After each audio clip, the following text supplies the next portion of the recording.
Ya, jangan tahu juga kita mah, macam apa? Tapi saya mau jalan jangan salah kalau enggak.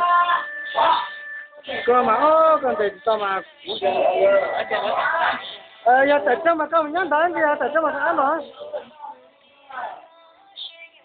Không có. Đừng có chết rồi.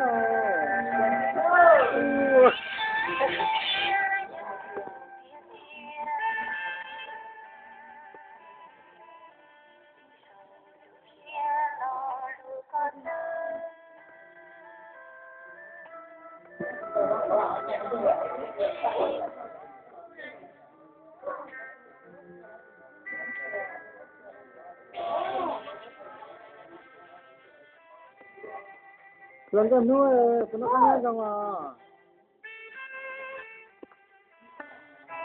Đừng phải không vậy? Dạ, tiền chia đó là còn có tiền hết luôn đó tiền nhiều tiền sao thế nó có thể là nó nhiều tiền có cho tương lai nó mới rồi hỏi các chơi cả là chứ. Chế là gì sao nữa? Là gì thế luôn?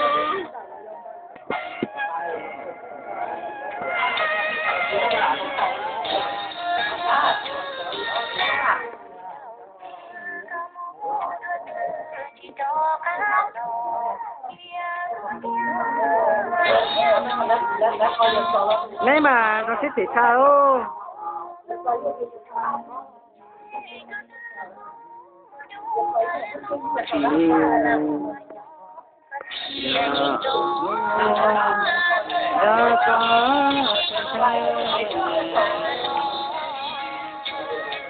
Nó bảo khát thao lần đó là.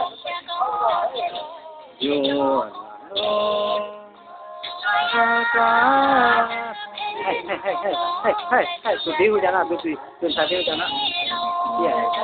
Tiêu, luôn tiêu mà, những bé tiêu luôn tiêu.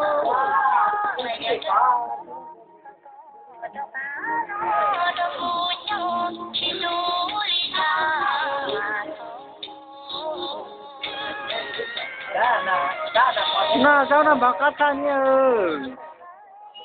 Có thằng lắm không?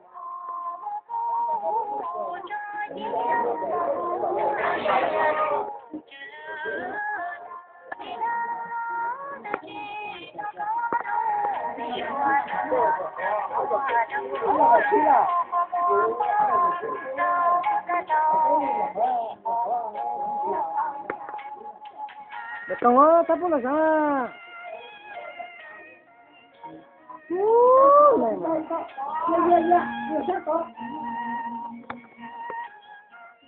Yo, si mỏ đi chứ nào.